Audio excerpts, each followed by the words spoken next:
You are listening to I Am Refocused Radio with your host, Shamaya Reed. This show is designed to inspire you to live your purpose and regain your focus. And now, here's your host, Shamaya Reed. Welcome to I Am Refocused Radio. Once again, we are here today, and just like any other time, we have another guest. Today, we're going to be talking about eating. I know, you're going to be hungry. Forgive me, but this is going to be something that I think you're going to really appreciate. Our guest today is Abila. She is a woman who's flipping the story script on what it means to have it all together. I mean, on the outside, she's thriving, successful, driven, and health conscious. But behind the scenes, Amber, once upon a time, she was caught in a silent battle with food, a struggle that no amount of willpower, therapy, or weight loss coaching could fix. Her breakthrough, though, it didn't come from another diet or stricter plan. Tongue tied right there. It came when she stopped blaming herself. And she's going to really give you all the blueprint of what she discovered in that process. So without further ado, I want to say to you, Amber, thank you for being on the show. How you doing? Hi, Shamaya. Thanks so much for having me on today. I appreciate you being on. I said in the intro, with your experience overcoming the struggle in silence, questioning your willpower, and at times probably feeling broken by habits that you felt like it just kind of got life on its own. Mm-hmm. Kind of share us the background story of what you had to go through. Mm-hmm. Yeah. So my journey started back in 2015 when I had this desire to lose weight, get healthier. And so I searched on Google what was the best thing to do, and I came across calorie counting. And so I started religiously counting my calories in MyFitnessPal. And over time, it started to become more and more of an obsession where I wanted to lose more weight. I was becoming more strict with the calories, more obsessive around it, until I was losing weight. But because I was restricting so heavily, I remember my first binge so clearly. It was a time around Christmas when we had cookies in the house, and I thought to myself, oh, I've been going so good. Let me just have one cookie. And then I had one, and I was filled with this strong desire to have another. And so I had another and another and another. And I didn't stop until I had 7 cookies. And then at that point, I was filled with so much shame, so much guilt. And I promised myself that that would not happen again, and I would start over and I would do better tomorrow. And again, maybe a couple days went by, I felt good, but then slowly but surely I started binge eating more and more. And to define what binge eating is, if you're new to this concept, I know for me, I sure didn't know what it was at first. It's this feeling and sense of loss of control around food, and it's eating an amount of food that would be considered larger than most people would eat, which in and of itself is pretty subjective. It usually happens within a 2-hour time span. For me, it was always like very quick and fast, and I felt like I was out of body, like a ghost in my body. And after dealing with it for a couple of months, I knew I wasn't getting better, and the binges were starting to happen every single day, where I was gaining weight rapidly then. I had passed my original weight and was now even heavier, and I really just started panicking, and I didn't know what else to do.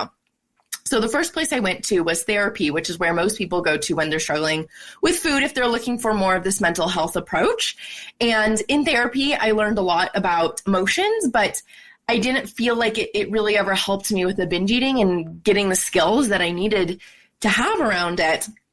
And so that really forced me to start to look elsewhere of, you know, what really is binge eating, and also how did this form and how can I get out of it? And I came across this blog post that described binge eating as just a habit. And the more I started reading it, the more everything started to fall into place and to make sense, where a lot of times in the eating disorder world and just in the eating world in general, you're kind of looked at as just there's a willpower issue of you just need to try harder or do better, or that there's something really wrong with you and it's going to take many, many years of therapy, and you probably have some big trauma that you're going to have to figure out, and you're always going to have to have your ducks in a row in life in order to make sure you stay binge free. And neither of those approaches really resonated with me. And so when I learned that, oh, binge eating has just become a habit, it all started to make sense. So basically what they described is that when we're restricting, what happens in our brain is it doesn't know the difference between a juice cleanse and a famine happening in the world. So our brain perceives all of these diets and low calorie things as, oh, this must mean food is going away on planet Earth, and we better make sure we send out really strong urges so you can get as much of it as possible. So that made sense to me. But then the thing is, I had stopped restricting. But because I had restricted for so long and I had binged for a while at that point, even though I was no longer restricting and I was eating enough during the day, I was still binge eating because my brain had learned that this was probably an important habit that I needed to have. And so it kept this habit going for so many years because it wanted to make sure I stayed safe and alive. And to my brain, safety and aliveness meant eating a lot of food. It's interesting you say that because I almost feel like we all have heard it before. I said it. I heard other people in my family say it. I heard friends say it. Oh my God, I can't stop eating, man. I'm like eating like a horse right now. Mm-hmm. And I say that jokingly because a lot of times we don't recognize these bad habits until it becomes an issue.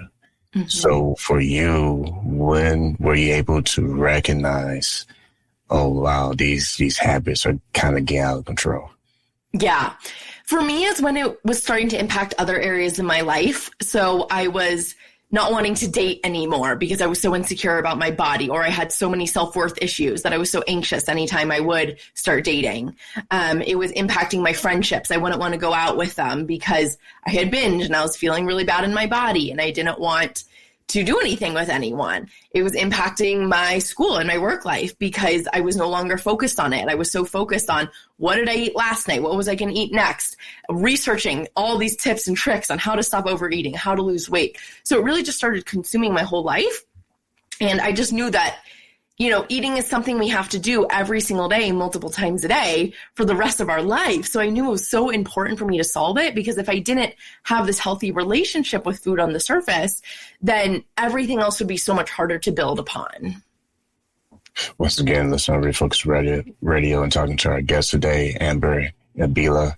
When you think about high-achieving women who are aggressively pushing themselves in whatever career that they're in and experience success, what do you believe causes them to start struggling with silently, if you will, with food? Because in order for there to be an actual real shift from where you used to be to where you want to be, something has to kind of spill over, if you will, where it's like, all right, I had enough of this process. It's time to change. Mm-hmm.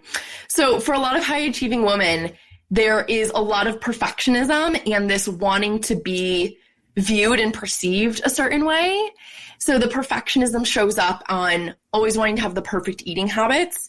And then a lot of the views is we want to be viewed as someone who's healthy, as someone who has it all together, as someone who doesn't have any issues and is almost like this perfect person. But when we have that, that creates a lot of shame when we're doing something differently. So I would go out to eat with people and I would order the salad with the dressing on the side. And then I'd come home and I would eat, you know, half my cabinet of sweets because I didn't want anyone to see me doing that. And so it became always the secret struggle too. With a lot of shame around it because I didn't want anyone to think differently about me around it. But then it really created these additional thoughts around food where I was like, you know, if I have sweets, I want to eat them all now because I don't know when I'm going to get them again. Now I'm going to have to look good for the next couple of days.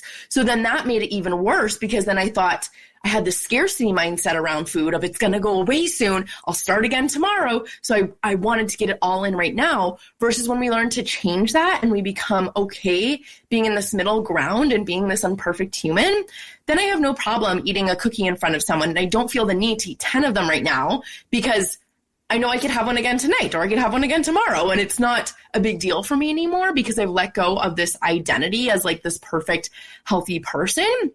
And that's allowed me to really be able to find this moderation with foods. And I know when you're first struggling with binge eating too, you don't really know how to do moderation. And that's the hard part is you don't even want to start eating those foods in front of other people because you think, well, what if I binge on them? And I don't ever want to see someone have me see them binge around foods.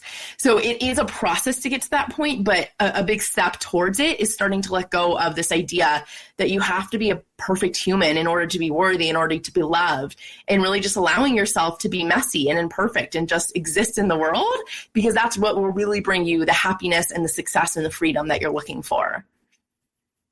Two words I want to zoom in on. You mentioned moderation and you mentioned messy. I think that is two things, absolutes that no one can escape from when they're trying to get better in anything, not just food, but just anything. From your own personal experience, when you notice the inner work start to really pay off, where you were in better control with less worry of what you eat in public and trying to please people or trying to make them look like you had it all together. How did that inner work start to pay off for you to where you start saying, okay, it might be messy now, but I'm gonna actually get through this and see results? Mm-hmm. Another big part of my journey was really learning how our thoughts were related to our actions and our feelings. And I learned that, anytime I have a thought, this is creating a feeling in my body and that's leading to my actions. So how this tied in with the habit loop stuff is I would sometimes have a thought of, I need food right now. I need to binge. I cannot sit with this feeling of the habit. And then that would create like this hopelessness for myself. And then I would go and binge and I'd go back into the habit loop, which would reinforce that brain pathway. And it would make it more likely that I would do it again tomorrow. So one thing I started to look at is, how are my thoughts not true? And really looking at how I could really dispel them. And one thought that you mentioned earlier that I think was really important was this thought of, I can't stop eating. And it sounds so innocent and it feels so true of like, you're eating something, you're like, I can't stop. But we want to think about like how that thought creates a certain feeling. That thought's probably going to feel also like hopeless. Also like there's just like nothing I can do about it. You're going to feel out of control. And your actions from that are going to be, you're going to continue to keep eating. So one like very concrete different thought for that I love is reminding yourself that you always do stop eating. No one has come to me and said, Amber, I've continued to eat every single day from the last 25 years and I've never stopped.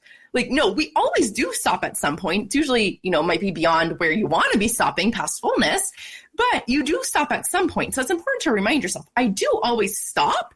It's just deciding to stop a little bit sooner, a few bites sooner, one cookie sooner. So you have that ability in you that you say, I can stop. It's like, okay, well, what would I need to shift in order to stop just a little bit earlier then? Because that will give you that hope when you think instead of, yeah, I can stop eating. And actually, I always choose when I stop eating. There isn't some magical force that comes over me where I stop eating all of a sudden. I decide to stop. And when you think I can always decide when to stop, that brings you your power back and makes it more likely that you actually will stop eating when you want to.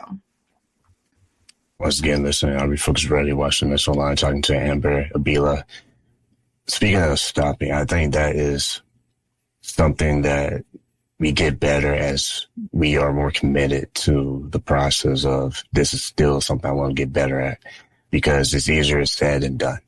When you think about tools that you provide for your community, go talk about your podcast. And right now, if you don't mind, what are some of the ways you give to your community, some of the rewiring options and trying to slow down and stop those old patterns that they've been used to? Because sometimes this stuff happens because of stress. People are going through some pain and that triggers some emotions, and, what's better than watching Netflix and eating some food? Mm-hmm. Mm-hmm. One of my favorite tools I've ever created is actually something that I'm giving away for free, which is my guided audio to stop a binge in its tracks. So these urges that come up, most of us have no idea, like really what are urges? How do I handle them? How do I sit with them? And urges at the core of it, they are this feeling, this emotion of over desire. It is too much desire for something, because we have a normal level of desire for food, which is hunger. That is something we want to act on, that desire for food. But then there's this over desire, which is when we desire food beyond hunger and we're full and we don't need it anymore. And that's what we want to learn how to sit with and not act on, so we can tell our brain this isn't a habit we need. So what I do for you in this guided audio to stop a binge is I take you through, first I give you a couple reminders about like what urges are, how they're meaningless, they're harmless, they're powerless, you can sit with them. But I also take people through a visualization. And visualization is a really powerful tool because it essentially gives our brain a blueprint of how we want to be, and it allows us to see things ahead of time. So what I have people do is I have them visualize, well, let's say you do eat all this food right now. Your brain is telling you, I want to eat that whole row of Oreos. I want to eat that chocolate bar. I want to pull out the Ben & Jerry's. And then you just think about that first part. Oh my gosh, it's going to taste so good. It's going to taste so delicious. We need to tell ourselves the rest of the story, because if it was just good and delicious and we moved on, we were fine, then there'd be no problem with it. But that's not the whole story. The whole story is we eat it and then we're flooded with the guilt and the shame. And then we check in with our body and we're getting that horrible sugar rush and we're feeling really thirsty and we're feeling really bloated and tired. And then we can't sleep that night. That's what we need to show our brain of, the results of it. So I walk you through that part of like, okay, let's see what happens after. But then we think about the alternative too. It's like, let's imagine we sit through this moment of discomfort where you're getting this urge, it feels hard, but then you get out of it. And you're feeling so proud of yourself and you're so excited, you're so elated, you feel amazing in your body, you go back to work, you have energy. And then the next day it's easier for you because you have just now told your brain that this is not a habit I no longer want. And in that moment, it literally rewires that brain pathway and deconditions it so it is not as strong. Now, of course, the more we do it, the less strong, the more we sit with urges, the less strong that brain pathway will be until it eventually like prunes itself away. But yeah, so every time we sit with these urges and we get through it and we show our brain the truth of what happens, it makes it so much easier for us to see the clear answer of what we want to do, because usually we're not telling ourselves that full story. We only tell ourselves we're going to eat the food, it tastes good, or we're going to sit with this urge to be hard and uncomfortable and boring. And we need to tell ourselves the rest. Yeah, I can't say that better than what you just said. That's why you're the one shining on this episode, because a lot of times we can put too much energy in overthinking how to do something versus, okay, let's just worry about what could happen if I actually follow through with this. Mm-hmm. That's when the signal of having better control gets stronger, because if we just go based on how we feel that time of the day, we may not have our feelings lead us to the best activity, and that can really have a domino effect. So I like what you said there. When you think about someone who's watching this right now, listening to us, and they feel like they're still feeling shamed about what they might be doing with binge eating, you mentioned your audio tapes that they can listen to. Is there additional tools that you offer or introduce your community to that helps them along that journey of taking that shameness and taking it away? Mm-hmm. Let's start with what shame is and, what it feels like. Shame is when we say there is something inherently wrong with me as a person. And there's a big difference between feeling shame and feeling guilt, where guilt is more, I've done something bad. It's not something wrong with me like shame is. And so it's really important to look at shame as something that, is really self-created. It is not inherently wrong that you are eating food. And that's what, when we simplify it down, we take away all the drama that we have about it. All that's happening at the end of the day is you're eating food. Yes, it might be more food than your body needs, but there is nothing wrong with eating food. No one out here is killing puppies, murdering kids. We're eating food, and that's okay. Yes, we might want to change it, but really just taking that shame away from it, because I call it the shame bubble, which is when we're in this shame bubble, we can't really see our way out of it. We feel trapped and we can't do anything about it. We just feel hopeless. We feel a lot of despair and we just get stuck. So we first kind of need to pop out of that shame bubble and say, you know what? I've done some things. I don't really love that I'm doing them, but that's okay. I'm still a good person deep down. I'm just eating some food. Let me figure this out now. So once you get out of that shame bubble, then I think it's really helpful to find others who have maybe been in your position and come out of it, like me, or if you have another coach or person that you love. But I have a free community on Facebook as well. It's called Become a Confident Eater support group. So that I think is really important, to find something where you can find community in and remind yourself that you're not broken, that you're not alone in this. Because something I see all the time that will happen is people will hear someone else talking about this, whether it's me or another person in my community, and they'll be like, oh my gosh, that's me too. I didn't realize this was such a normal thing, or that someone else dealt with this, and like all of the weird things. I mean, I have done so many weird things with food. Like I can't even imagine, some of the other things people have done too that they feel so much shame about, but they're really just like, it's actually a normal response to restriction and deprivation around food. There was a study, it's the largest study done that basically shows why diets don't work, called the Minnesota Starvation Experiment. And they basically, to sum it up very quickly, they took a whole bunch of very healthy men and essentially starved them to try to see what were the effects of starvation during World War II. And the men started exhibiting these really weird behaviors where they would sneak food and they'd hide food. They'd steal food from stores. They would like mix food with water to try to make it last longer. They would take it from their friends. They would intensely study cookbooks. They became obsessed with cookbooks, even though they had no prior interest in cooking.